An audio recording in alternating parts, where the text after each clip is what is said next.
Hello student, स्वागत है आपका MYR मैथ्स बाय रोहित में, जहाँ हम पढ़ रहे हैं कक्षा 10वीं की परीक्षा अध्ययन का रिवीजन।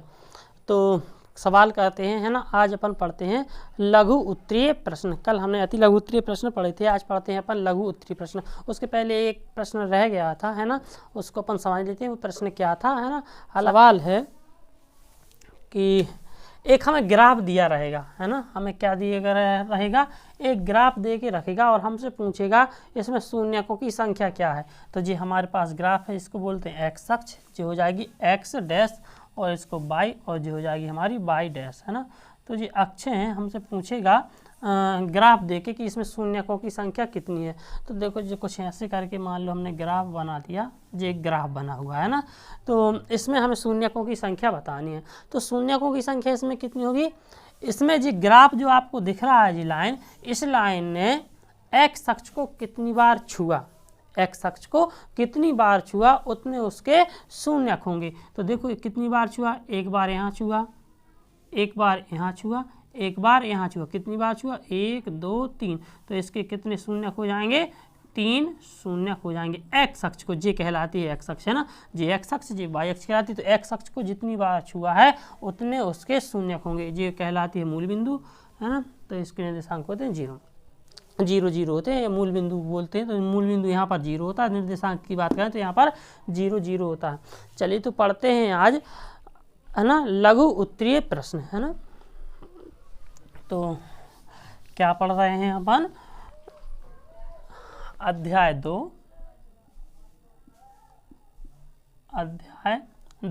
किसका अध्याय, तो परीक्षा अध्ययन का। अभी अपन गणित मेन पुस्तक से नहीं कर रहे, अपन परीक्षा अध्ययन से कर रहे हैं। परीक्षा अध्ययन का परीक्षातन 2024 की अध्याय 2 की कौन से लघु उत्तरीय प्रश्न, लघु उत्तरीय प्रश्न कर रहे।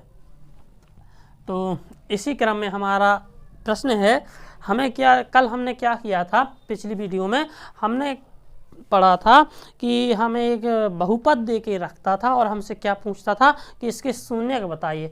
आज हमें क्या दिया गया है, आज हमें शून्यक दिए रहे हैं, है ना। उसने हमें क्या दे के रखा है कि आज हमें शून्यक दिए और हमसे पूछा है कि बहुपद बताइए। शून्यकों का क्या दिया है, हम कल क्या निकाल रहे थे, शून्यकों का योगफल और गुणनफल निकाल रहे थे, हैं। तो आज हमें शून्यकों का योगफल, है ना, क्या दिया है, हमें शून्यकों का योगफल और गुणनफल दिया है। हमसे बोला गया है कि इसका बहुपद ज्ञात कीजिए। देखिए तो सवाल है पहला, है ना, क्या है, 1/4। ये क्या है, शून्यकों का योगफल। ये क्या है, शून्यकों का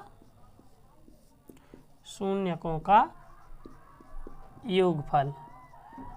शून्यकों का योगफल क्या दिया गया है, 1/4। और क्या दिया गया है, शून्यकों का गुणनफल। शून्यकों का गुणनफल क्या दिया गया है, शून्यकों का गुणनफल दिया गया है -1, है ना। ये दो दे के रखे हैं, शून्यकों का योगफल और शून्यकों का गुणनफल। तो हमें इन शून्यकों से क्या बनाना है, बहुपद बनाना है। देखिए कैसे बनाते हैं। तो हम जानते हैं कि शून्यकों का योगफल क्या होता है, सूत्र आप लोगों को याद होगा। शून्यकों का योगफल होता है एल्फा धन बीटा, इसको बोलते हैं अल्फा, इसको बोलते हैं बीटा। तो एल्फा धन बीटा बराबर क्या होता है, ऋण b/a। एल्फा धन बीटा बराबर क्या होता है, ऋण b/a। और शून्यकों का योगफल, शून्यकों का योगफल मतलब एल्फा धन बीटा। एल्फा धन बीटा बराबर क्या दिया गया है हमें, 1/4। तो एल्फा धन बीटा का मान रखेंगे यहाँ पर क्या है, 1/4 बराबर क्या है, ऋण b/a। तो देखिए यहाँ से b के सामने क्या लिखा हुआ है, 1। तो b बराबर क्या हो जाएगा, ऋण b बराबर हो जाएगा 1। और ये ऋण दोनों साइड से ये बोल सकते हैं कि दोनों साइड ऋण का गुणा करने पर, तो यहाँ ऋण का गुणा करेंगे तो ऋण ऋण का गुणा होगा तो धन बन जाएगा। और यहाँ क्या है, पहले से धन, और धन ऋण का गुणा होगा तो ऋण आ जाएगा। या फिर हम ये बोल सकते हैं इस ऋण को इस साइड भेजा दो, हालांकि ऋण इस साइड आता है तो धन बनता है। तो अपन ये बोल सकते हैं क्योंकि उसके साथ संख्याएँ उठ के नहीं आ रही, सिर्फ चिन्ह आ रहा है। या आप ये बोल सकते हैं दोनों साइड क्या कर दो, ऋण से गुणा, यहाँ ऋण से गुणा कर दो, यहाँ से ऋण से गुणा कर दो। यहाँ ऋण का गुणा होगा तो ये धन बन जाएगा और यहाँ ऋण का गुणा होगा तो ऋण। तो b बराबर हमारे पास क्या आ गया, ऋण 1। और a के सामने क्या लिखा है, 4। तो a बराबर क्या हो गया, 4। ऐसे इसमें देखते हैं शून्यकों का गुणनफल। शून्यकों का गुणनफल मतलब हमारे पास शून्य क्या हो, अल्फा और बीटा, ये दो शून्यक हैं। तो ये हमारे पास क्या है, दो शून्यक, कौन कौन से, अल्फा और बीटा। क्या दिया गया है, इनका गुणनफल, शून्यकों का गुणनफल। तो ये है शून्यक, इनका क्या दिया गया है, गुणनफल। अल्फा गुणा बीटा बराबर क्या है, ऋण 1, है ना। और हम जानते हैं अल्फा गुणा बीटा, है ना, शून्यकों का गुणनफल क्या होता है, c/a। और हमें क्या दिया गया है, ऋण 1। इसके बटे में कुछ नहीं तो क्या लिख सकते हैं, 1। तो c/a बराबर क्या दिया गया है, ऋण 1/1। तो देखो यहाँ पर अपन को अलग से कुछ काम करना पड़ेगा। क्या काम करना पड़ेगा कि देखो यदि हम यहाँ से देख पा रहे हैं तो यहाँ पर a का मान कितना मिला हमें, 4। यहाँ से a का मान मिलेगा 1। तो हम फिर समस्या आ जाएगी कि हम a का कौन सा मान लें, जे लें कि जे लें। चूँकि एक ही बहुपद है, एक ही बहुपद में a का मान एक ही होगा, दो दो मान हो नहीं सकते। तो हमें क्या करना है, हमें a के मान को समान बनाना है। यहाँ पर जो आया यहाँ पर भी वही बना देते हैं, या तो इस 1 को 4 बनाओ या इस 4 को 1 बनाओ। तो इस यहाँ पर 4 को 1 बनाने के लिए थोड़ी सी कठिन प्रॉब्लम यहाँ पर समस्या है, इसलिए अपन क्या कर देते हैं, इसी 1 को 4 बना देते हैं।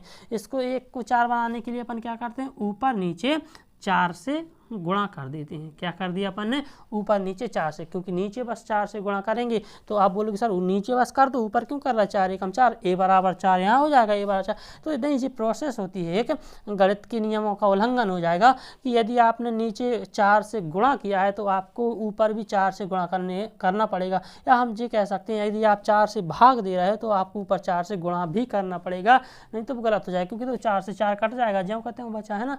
तो क्या हो जाएगा, c/a बराबर 4 एकम 4 ऋण और 4 एकम 4। तो c के सामने क्या लिखा है, ऋण 4, तो c का मान हो जाएगा ऋण 4। और a के सामने क्या लिखा है, 4, तो a का मान हो जाएगा 4। अब आप देख पा रहे होंगे कि a का मान दोनों साइड, यहाँ भी 4 है, यहाँ भी 4 है। यदि ये आपका सेम नहीं आता है तो आपको ऐसे ही कुछ कार्य करके इसको सेम करना पड़ेगा, ठीक है। तो अब हमारे पास a का मान समान है। बस अपन क्या करते हैं, बहुपद में रखते हैं। तो कैसे बहुपद में रखते हैं, यहाँ पर देखो a, b और c के मान द्विघाती बहुपद में रखने पर, द्विघाती बहुपद में रखने पर, तो द्विघाती बहुपद क्या है, ax² + bx + c, इसमें रख देते हैं। a का मान क्या है, a का मान है 4, तो a की जगह 4 आ जाएगा, जी क्या है, x², तो x² धन b का मान कितना है, जी रहा ऋण 1, b का मान कितना है, ऋण 1, बाहर क्या है, x धन c, है ना, धन x धन c का मान कितना है, -4, तो c की जगह क्या रख देंगे, -4। a का मान जी रख दिया, b का मान जी रख दिया, c का मान, इसको एक बार सिंप्लीफाई कर लेते हैं ना। तो ये क्या हो जाएगा, 4x² धन और ऋण का गुणा होगा तो ऋण, 1 का x में गुणा होगा तो x, धन और ऋण का गुणा होगा तो ऋण, और जी हो जाएगा 4। तो जी बन गया हमारा क्या, बहुपद। हमें शून्यकों का योगफल और शून्यकों का गुणनफल दिया गया था, हमने उसको क्या बना दिया गया, बहुपद बना दिया। एक ये थी मेथड, है ना, जो आपकी पुस्तक में आपको मेथड बताई गई है इन सवालों को हल करने के लिए, एक जी मेथड थी। इस सवाल को करने के लिए एक मेथड और है ना, हम एक विधि से और इस सवाल को हल कर सकते हैं, लेकिन उसमें आपको क्या करना पड़ेगा कि एक सूत्र याद करना पड़ेगा, है ना। तो करते हैं, चलो इस सवाल को अपन हल करते हैं ना, कि उसको कैसे करेंगे। तो देखिए सूत्र क्या है, वो सूत्र इसी को हम रफ करते हैं, यहीं पर बताते हैं ना।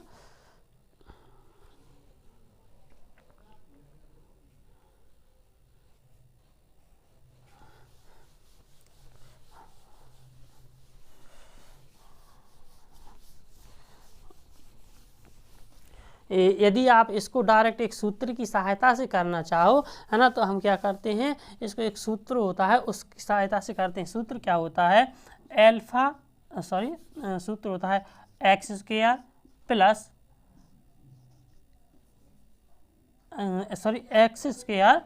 Minus alpha plus beta plus एक मिनट, सूत्र क्या हो जाएगा, x² माइनस कोष्ठक में अल्फा प्लस बीटा x, और यहाँ पर क्या हो जाएगा, प्लस अल्फा इंटू बीटा। जी आपको सूत्र याद होना चाहिए, है ना। तो इस सूत्र की सहायता से भी हम क्या कर सकते हैं, सवाल को हल कर सकते हैं। कैसे करेंगे देखो, तो जी क्या है,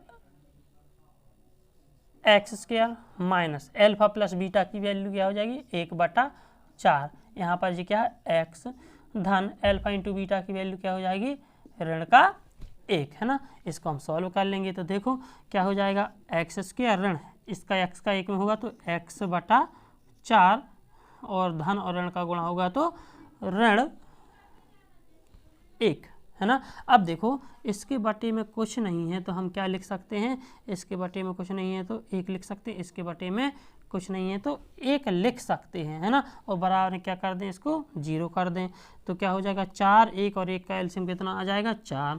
1 का भाग 4 में 4 बार गया, 4 का गुणा x में तो 4x², ऋण 4 का भाग 4 में 1 बार गया, 1 का गुणा x में तो x, और ये ऋण 4 1 का भाग 4 में लगा 4 बार गया, 4 का गुणा 1 में तो 4 1 4 बराबर है क्या है 0। ये 4 बटा में है उस साइड जाएगा तो गुणा में, है ना। तो x4x² माइनस x माइनस 4 और जी 4 का क्या हो जाएगा 0 में गुणा, तो 0 में गुणा करने से क्या हो जाएगा वो सारा 0 हो जाएगा और हम इस 0 को क्या कर देंगे बाद में ख़त्म कर देंगे। तो जी क्या बन गया बहुपद। तो एक विधि जी थी, लेकिन मेरी सलाह यह रहेगी कि आप पहली वाली विधि से ही सवाल को हल करना, क्योंकि हमारी पुस्तक में वही विधि बताई गई है ना। तो आप इस विधि से सवाल को हल ना करें, यदि परीक्षा में आता है तो आप पुरानी विधि से जो हमने अभी बता चुके हैं उस विधि से सवाल को हल करना, ठीक है। चलिए नेक्स्ट क्वेश्चन करते हैं, है ना। हमें क्या दिया गया है, शून्यकों का योगफल और शून्यकों का गुणनफल। शून्यकों का योगफल क्या दिया गया है, कर लेते हैं, करनी वाला सवाल है ना। तो क्या दिया गया है, शून्यकों का योगफल दिया गया है करनी 2 और शून्यकों का गुणनफल दिया गया है 1/3। तो देखिए उसी प्रकार जो हो जाएगा शून्यकों का योगफल। हम जानते हैं कि शून्यकों का योगफल एल्फा धन बीटा बराबर क्या दिया गया है ऋण करनी 2, एल्फा धन बीटा बराबर होता है ऋण b/a, है ना। तो यहाँ पर क्या हो जाएगा करनी 2 बटे में कुछ नहीं है तो क्या लिख सकते हैं 1 लिख सकते हैं। और अभी इसको यहीं पर रोको, इसको देखो एल्फा इंटू बीटा बराबर क्या दिया 1/3। शून्यकों का गुणनफल हम जानते हैं, शून्यकों का गुणनफल क्या होता है c/a बराबर 1/3। तो c के सामने क्या लिखा 1 तो c बराबर क्या हो जाएगा 1, और a के सामने क्या लिखा है 3 तो a बराबर क्या हो जाएगा 3। अब देखो यहाँ से a की वैल्यू 3 आई, यदि हम यहाँ से देखें तो a की वैल्यू कितनी आ रही है 1। चूँकि हमें करना क्या है कि ऐसा कुछ काम करना है कि दोनों जगह से a की वैल्यू समान आए, तो हम क्या कर देते हैं यहाँ 1 में 3 का गुणा कर देंगे तो क्या a बराबर 3 हो जाएगा, हाँ बिल्कुल हो जाएगा। तो हम क्या करते हैं नीचे इस 1 में 3 से गुणा कर देते हैं, लेकिन यदि हमने बस नीचे 3 से गुणा किया तो वो फिर गलत हो जाएगा। तो अपन को क्या करना पड़ेगा ऊपर भी 3 से गुणा करना पड़ेगा। तो क्या हो जाएगा ऋण b/a बराबर 3 एकम, यहाँ पर कुछ नहीं मतलब 1 है तो 3 एकम 3 करनी 2 और बटे में 3 एकम 3। अब देखिए b के सामने क्या लिखा हुआ है 3 करनी 2, तो 3 करनी 2, तो b का मान हो जाएगा 3 करनी 2, जो इस साइड ऋण का है ना। तो दोनों साइड क्या करने पर ऋण से गुणा करने पर, यहाँ ऋण से गुणा करेंगे तो जी धन का हो जाएगा, जे ऋण का हो जाएगा। तो b का मान कितना मिल गया 3 करनी 2 और a का मान कितना मिल जाएगा, a के सामने क्या लिखा है 3 तो a का मान मिल जाएगा 3। देखो यहाँ पर करनी का गुणा कैसे किया जाता है ना, हमने वो पढ़ी नहीं थी। तो यहाँ पर 3 का गुणा 1 में क्या होता है कि जब करनी वाली संख्याओं का गुणा और बिना करनी वाली संख्याओं का गुणा किया जाता है, उसको हम बेसिक जो हमने पहले बेसिक वाली वीडियो डाली हुई है आप उनको देखना है ना, उसमें हमने इसको बताया है। तो हम फिर से बता देते हैं कि क्या है कि जब करनी वाली संख्याओं का गुणा होता है, गुणा की बात कर रहा है, तो करनी के अंदर की संख्याओं का गुणा करनी के साथ होता है और बाहर का गुणा बाहर के साथ होता है। तो देखो यहाँ पर ये 3 बाहर है, इसका गुणा कहाँ होगा, इस करनी 2 के बाहर क्या कुछ नहीं है मतलब 1 है, तो 3 का गुणा 1 में होगा और करनी 2 ज्यों की त्यों रहेगी। इस प्रकार b का मान हो जाएगा जे और a का मान जे हो जाएगा। a का मान दोनों तरह से सेम है, बस क्या करना है आप कुछ नहीं, सवाल हल हो चुका है लगभग, है ना। क्या करना है कि हमें इन a b और c के मान कहाँ रख दें, द्विघाती बहुपद में रख दें। कहाँ पर रख दें, द्विघाती बहुपद में रखने पर। तो द्विघाती बहुपद क्या है हमारे पास, ax² + bx प्लस सी। तो यहाँ पर a का मान कितना है 3 रख दिया, 3x² धन b का मान कितना है ऋण, है ना, इसको कोष्टक में इसलिए लिख रहा है क्योंकि जी यहाँ पर धन लगा है, जी ऋण है, तो दो चिन्ह एक साथ हो जाएंगे, तो दो चिन्ह एक साथ नहीं लगाते, इसलिए हम इसको किस में लिख देंगे कोष्टक में, ऋण 3 करणी 2 जी b का मान हो गया, बाहर क्या है x जो कहते हैं धन, c का मान कितना है 1 है, तो रख दो। एक बार इसको सॉल्व कर लेंगे तो 3x² जो कहते हैं धन और ऋण का गुणा होगा तो ऋण 3 करणी 2 और जी क्या है x धन 1, तो जी हमारा हो जाएगा क्या बहुपद हो जाएगा। ठीक है, इसी के समान अगला सवाल करते हैं, है ना। तो ये था हमारा दूसरा सवाल। इसके बाद इसका करते हैं तीसरा सवाल। तीसरा सवाल है हमारे पास शून्यकों का क्या दिया गया है योगफल। शून्यकों का योगफल दिया गया है 0 और शून्यकों का गुणनफल, शून्यकों का गुणनफल दिया गया है करणी 5। शून्यकों का गुणनफल क्या दिया गया है करणी 5। देखो तो शून्यकों का योगफल, शून्य क्या होते हैं अल्फा प्लस बीटा, हमें दो शून्य है ना, कौन कौन से अल्फा और बीटा, क्या दिया गया है इनका योगफल, तो क्या हो जाएगा अल्फा धन बीटा बराबर क्या है हमारे पास 0, है ना। और हम जानते हैं कि अल्फा धन बीटा का मान क्या होता है ऋण b बटा a, ऋण b बटा a बराबर क्या दिया गया है 0। इसके बटे में कुछ नहीं, हम क्या लिख सकते हैं इसके बटे में 1 लिख सकते हैं, है ना। हम 0 के बटे में 0 क्या हर संख्या के बटे में 1 लिख सकते हैं यदि हमें जहाँ आवश्यकता होती है।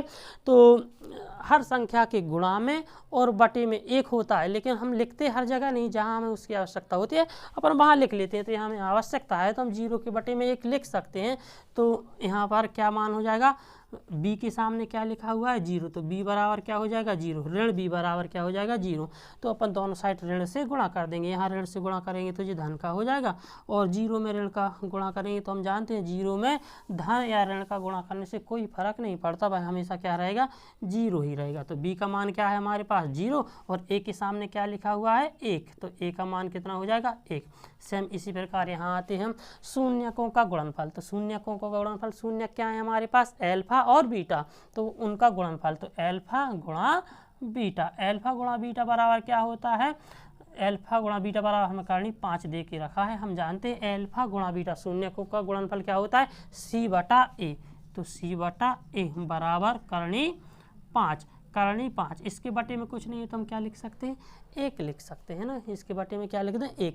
तो 1 के सामने क्या लिखा हुआ है 1, तो a बराबर क्या हो जाएगा 1 और c के सामने क्या लिखा हुआ है करणी 5, तो c बराबर क्या हो जाएगा करणी 5। तो देख लीजिए यहाँ से दोनों जगह से एक समान है। तो अब क्या करना है हमें a b और c के मान क्या रख देंगे a b c के मान कहाँ रख देंगे द्विघाती बहुपद में रख देंगे। तो a का मान कितना है 1, जी रख दो 1 गुणा x स्क्वायर जो कहते हैं धन b का मान कितना है हमारे पास 0, तो b की जगह क्या रख देंगे 0 और इसमें किसका गुणा होना है x का धन c का मान कितना है करणी 5, तो इसकी जगह क्या रख देंगे करणी 5। सॉल्व करेंगे x स्क्वायर का गुणा 1 में होगा तो x स्क्वायर जो कहते हैं 0 का गुणा x में होगा तो क्या बन जाएगा 0 और जी हमारे पास क्या है करणी 5 जी जो कहते हैं। इसको अलग कर दें, 0 लिखने या ना लिखने से कोई फर्क नहीं पड़ता, तो x स्क्वायर धन करणी 5 जी बन गया हमारे पास क्या बहुपद। हमें शून्यकों का योगफल और शून्यकों का गुणनफल दिया था, जी है हमारे पास क्या बहुपद। नेक्स्ट सवाल पढ़ते हैं ना। नेक्स्ट सवाल है हमारा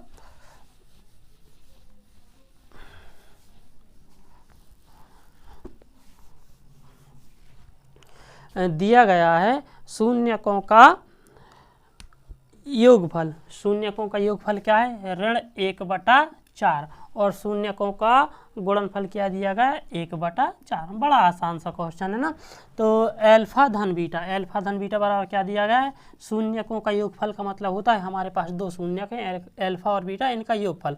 तो क्या कर दिया अल्फा धन बीटा बराबर क्या दिया गया है ऋण 1/4। अल्फा धन बीटा बराबर होता है ऋण v/a बराबर क्या दिया है ऋण 1/4। तो यहाँ पर देखिए ऋण b के सामने क्या लिखा है ऋण 1, तो ऋण b बराबर ऋण 1, ऋण से ऋण कट जाएगा, या ये बोल दो कि दोनों साइड ऋण से गुणा करने पर दोनों साइड ऋण से गुणा करेंगे तो ऋण और धन हो जाएगा, यहाँ ऋण और ऋण का गुणा होगा तो धन हो जाएगा।